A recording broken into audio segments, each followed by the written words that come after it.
Welcome to chapter 13. Now, before we begin this lesson, I wanted to show you something cool. So I was going through some of the old trading stuff of mine that I was using years ago, and I came across a set of trading rules that I had by my trading station for quite a few years in the beginning of my trading career before I moved to another apartment. So here it is. It still is in a frame, upside down for some reason, but this is the way it looks like. And this is the list of trading rules that I put together and I had on the wall right next to my trading station when I was trading. So these were just the technical trading rules, and I had my algorithm separately with me at all times, especially in the beginning of my trading career. So yeah, that's pretty much how it looks like, with these funny looking borders that I found in the old Microsoft Word, and yeah, put it together with some kind of styling, and it actually looks quite cool, don't you think? And yeah, so I kept it on the wall when I was trading for quite a few years. Well, I thought it was cool, so I wanted to show it to you. All right, back to this lesson. And in this lesson, I want to talk to you about choosing a market and a product to start with. And I always recommend to start with either a Forex or one of my favorite markets that is actually quite unpopular amongst traders in the world, and that market is a Russian market. We've spoken about it quite a few times already, bits and pieces here and there, but in this lesson I would like to outline the reasons why it is a fantastic market and to tell you my experiences with that market. Now, if you will decide to start and trade with Forex, I want you to make sure that you remember the effects that I described of the Forex market. And the way that this market is different from any other market is by the way it's being calculated, the data itself, the way it's calculated. And that when you have a strong key level, the price might not come right to the level. It might be a few points off, a few points lower or higher. But we've spoken about this before. I just want to remind you of this factor. Now, there are a few reasons why I recommend to start with either a Forex or a Russian market. And the reasons are quite simple. These markets are by far the cheapest to trade. The commissions are ridiculously low. Therefore, it is a fantastic beginning for any beginner trader. And of course, another reason is that in those markets, you can start with really, really low amounts of money. So the smallest possible deposits that allow you to trade are the ones that are used with Forex or the Russian market. The smallest trades can run you a risk as small as $1 per trade. Now, trading a full future German DAX, which I trade, will run you 125 to 250 minimal risk per trade or more. Sometimes if I have 20 points of stop, my minimum risk with just one future, one contract, the minimum risk I'll have will be 500 euros or a little bit more than $500 per trade. And I don't really think that that's really a good idea to start with something that expensive and that risky. And the same, of course, goes for the US market. You need a lot more money to trade it, and the risk is a lot higher. Just the amount of risk is a lot higher. I see absolutely no point in starting with these super expensive markets. Start with Forex and the Russian market. Or the Russian market. You can start with as little as $100, $200, and that is absolutely fantastic. Start with Forex or the Russian market, and in the worst case scenario, you will lose a couple $100 in a few months, so that's not really that bad.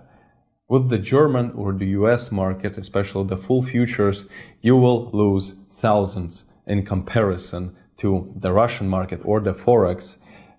It is a fantastic thing that you can start small and not strain your psychology too much. And that's the whole point, to start slow, start small, and then build on that. Because in the beginning, your goal will not be to make millions of dollars. Your goal will be to get used to the system, get used to the rules, check your algorithm, compile some statistics, and then build from that, and slowly, step by step. I know so many people who have been so self-confident and so egoistic and with a huge feeling of self-importance, who started right away with the German market, with HS50, the Chinese market, the Dow Jones, the stocks, futures, and they lost thousands of dollars, $10,000, $20,000, $50,000. They lost a lot of capital just because they thought that they're so important and they know how to do anything in trading and they are just trading gods. Well, let me tell you, they lost almost all money that they had. Some of them lost just substantial amounts of money, but thankfully they were quite wealthy already, so they could afford it. But quite a lot of traders who lose a lot of money cannot even afford to lose that money. That's all they have. That's why I recommend my students to start small and start with Forex or a Russian market. It's worth mentioning another reason why I am so in love with the Russian market. There is a lot less money that is going through it on a daily basis. For example, the German market, I don't remember the numbers, but I think around 70 billion euros per day, or 50 billion or so, and the US market even more, around $100 billion per day. And now the Russian market, only $1 billion per day. And that is phenomenally great for day traders. Why? Because when there is less money in the market, that means that there are less unexpected, hectic, powerful moves that us day traders don't really like that very much. An unexpected, powerful move is great when you're in a position and that powerful move is in your favor. However, it bloody sucks when this move is against you and you're stopped out just being few points away from your take profit, and then within 3 seconds you're stopped out. This is just bloody nightmarish experiences that are coming from the amounts of money in the markets nowadays and the huge liquidity in the markets, such as the American markets, German markets, European markets in general, the Chinese markets, but not the Russian market. And that's the reason why I love it so much. The moves are a lot smoother, a lot nicer, the structures are slightly better, and just in general, the market is so much tastier. And one more reason is that the best platform for trading the Russian market is called Quick, Q-U-I-K, and it is absolutely free to use. Other markets, absolutely any other market except Forex, will probably charge you for live data on any market. So you will have to pay a certain amount of money per month for each market that you see and that you use and that you can see the live data of.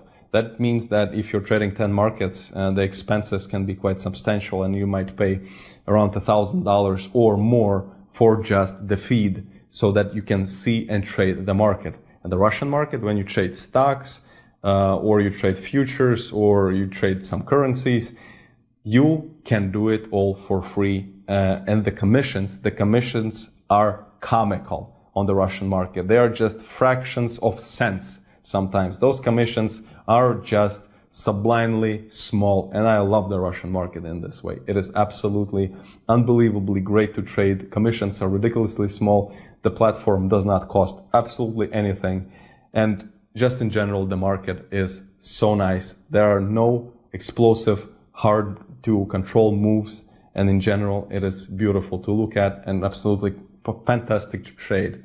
However, there is one downside to the Russian market. Actually, two downsides. Downside number one is that since there is not so much money in it, you would not be able to trade with a deposit of $500,000. Having $500,000 and trading with that amount of money in the Russian market, you will be affecting the market. So you will have, your trades will affect the market, and it's going to become a lot more difficult to trade, and you would need to refrain to completely different types of strategies and you will have to have a more complex way of trading, actually the way of trading that Wall Street uses when they are buying or selling huge amounts of contracts.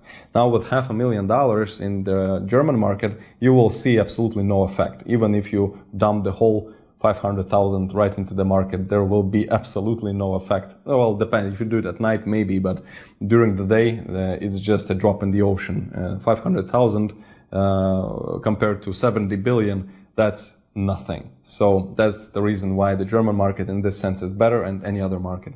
But in the Russian market, of course, there is this kind of a limit. However, this limit comes around a certain amount of contracts that you're trading. And by my calculation, this effect starts past a number of around 500 futures. However, you can still make very nice money at the Russian market. The nice money for a private trader, yes, it is a nice amount of money. But for a bank or for a huge fund, that amount of money means nothing. So that's why they are not joining in on the action on the Russian market. And that's the reason why the Russian market does not have so much money in it to begin with. However, you can still make up to $30,000 per month on the Russian market. Trading the amount of futures will still not affect the market itself. And $30,000 is still nice amount of money. And that's trading one Russian market. There are many markets in a Russian market. There are different stocks, different futures, different indices. And so, of course, you can multiply $30,000 by as many as you want. And there are a lot of different markets that you can trade. And the second negative side of trading the Russian market is its availability. Depending on the country where you live and from where you trade, you might not be able to access it. Some of the brokers that offer trading the Russian market, such as Zurich, it's Zerich, so almost like Zurich, the city in Switzerland, but no, Zurich. They offer a direct connection to the Russian market. However, you might depending on the political situation of the time when you're watching this video, you might have trouble opening an account with that broker to trade the Russian market if you live in the United States, for example, or if you live, I believe, in China, or it really depends. You'll have to research this question on your own online and see if you can trade the Russian market. And the reason for this issue are the sanctions, so the political situation in the world, and not everybody can trade everybody's stocks and papers and whatnot. I'm not a political person, so I don't know all the implications. However, that's the truth, and that's the downside of the Russian market. So if you are living in the United States, for example, you should check the current status, the political situation, and whether you could actually trade it legally. Now, about the product itself, I recommend to trade futures in the very beginning. They are the cheapest when it comes to the Russian market, for example.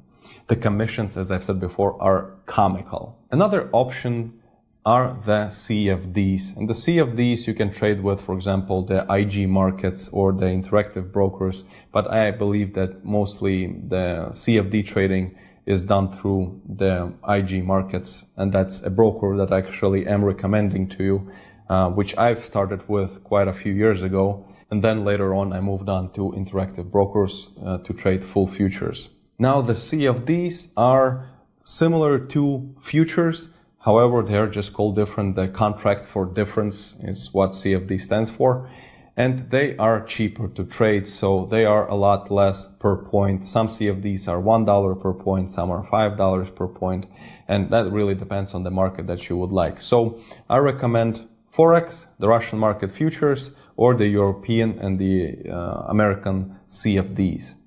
Do not trade stocks in the very beginning. Stocks and such, those are super expensive to trade, and the potential return is not as good as with futures or CFDs. So I do not recommend that. And me personally, I don't really trade stocks that very much until today. Still, I trade futures. I don't really see the point of trading stocks, to be honest, they are a lot more expensive to trade. The commissions are a lot more expensive. And just the general idea of trading the stocks, I just prefer trading the indices. But once again, if you would like to trade stocks, that's up to you, but please do it a lot later in your trading career when you are set, ready, experienced, and already profitable, and then you can move on to trading stocks. Remember, as a beginner trader, one of the goals you must have is not to have unnecessary losses. Losses are okay, losses are normal, losses are the part of our job and this business, but please stay away from the unnecessary losses and make your live training as cheap as possible.